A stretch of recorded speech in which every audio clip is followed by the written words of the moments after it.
Assalamualaikum warahmatullahi wabarakatuh. Perkenalkan, nama saya Nur Hafiza. Di sini saya akan mempresentasikan hasil observasi saya pada konstruksi perumahan RBK Raya Punggur Kecil, Kecamatan Sungai Kakap, Kabupaten Kuburaya.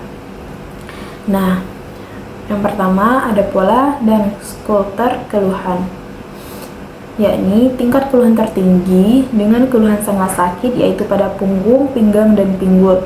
Persentasenya mencapai 75% karena 3 orang pekerja mengalami keluhan pada bagian tersebut.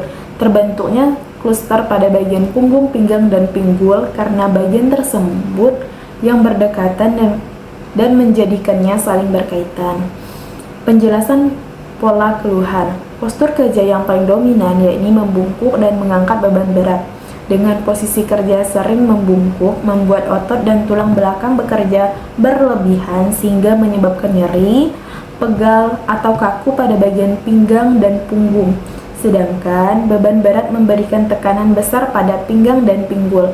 Jika posisi ini dilakukan terus-menerus dan berulang, akan mengakibatkan nyeri dan pegal yang berkelanjutan. Nah, yang kedua, perbandingan dan segmentasi. Perbedaan keluhan terlihat dari lama bekerja. Pekerja yang sudah bekerja lebih lama sering merasakan nyeri, terutama di bagian pinggang dan punggung. Hal ini karena pekerjaan berat dan posisi membungkuk dilakukan terus-menerus dalam waktu yang lama. Sedangkan pekerja masa kerjanya yang lebih singkat biasanya merasakan keluhan yang lebih ringan. Tingkat keparahan dan persebaran. Keluhan yang paling perlu segera ditangani adalah nyeri sangat sakit pada punggung, pinggang, dan pinggul yang dialami 3 dari 4 pekerja. Walaupun tidak dialami semua pekerja, tingkat nyerinya tinggi dan berisiko menimbulkan cedera jangka panjang. Oleh karena itu, keluhan dengan tingkat nyeri berat lebih diprioritaskan. Postur kerja dan gerakan repetitif. Dari hasil observasi di lapangan, pekerja sering bekerja dengan posisi membungkuk, jongkok, dan memutar badan.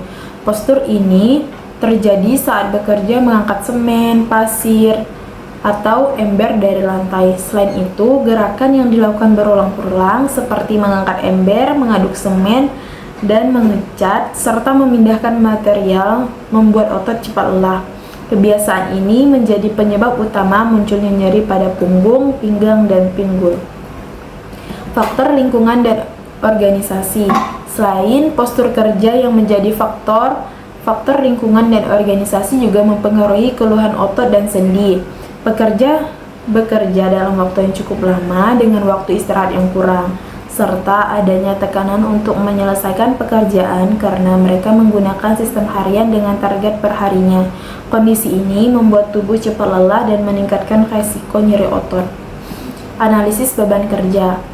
Punggung dan pinggang menerima beban paling besar saat bekerja karena posisi membungkuk dan mengangkat material berat.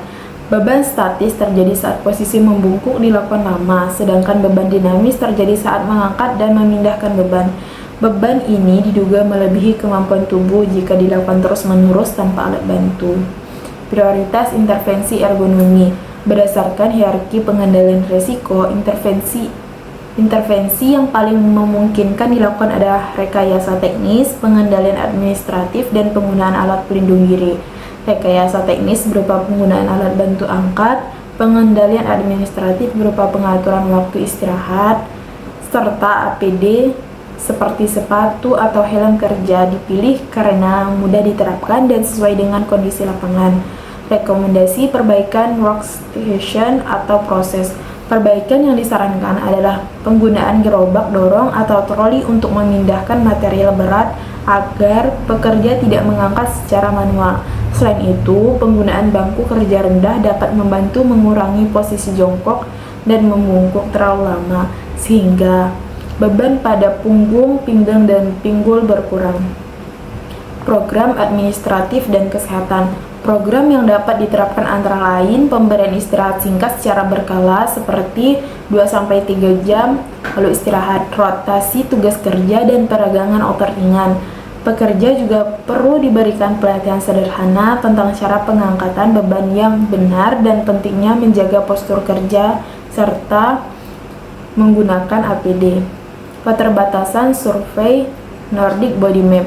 Keterbatasan metode ini adalah bersifat subjektif karena berdasarkan keluhan yang dirasakan pekerja. MBM juga menilai postur kerja secara langsung. Hal ini dapat mempengaruhi hasil analisis sehingga perlu didukung dengan metode lain seperti reba atau rula. Validasi dan tindak lanjut. Untuk memastikan rekomendasi efektif, dapat dilakukan pengisian ulang kuesioner MBM setelah 3 bulan. Hasilnya dibandingkan dengan data awal untuk melihat perubahan keluhan. Selain itu, kenyamanan pekerja juga dapat dijadikan indikator keberhasilan. Refleksi pembelajaran. Dari tugas ini, saya belajar bahwa cara dan posisi bekerja sangat mempengaruhi terhadap kesehatan tubuh. Saya juga memahami bahwa keluhan yang dirasakan pekerja berkaitan langsung dengan kondisi kerja di lapangan. Pengalaman ini membuat saya lebih paham pentingnya ergonomi agar pekerja dapat dilakukan dengan lebih aman dan nyaman. Mungkin sekian presentasi saya, kurang lebihnya saya mohon maaf. Assalamualaikum warahmatullahi wabarakatuh.